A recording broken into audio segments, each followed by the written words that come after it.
अदल करें ते थर थर कंबन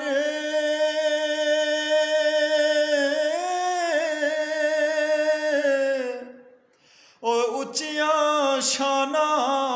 वाले फजल करे ता ओ बख्शे जावन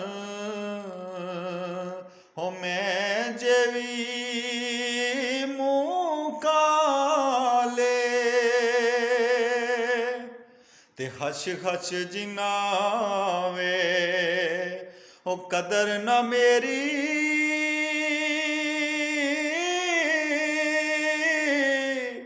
ओ मेरे साहिब तू वडे आया मैं गलियां दा रूट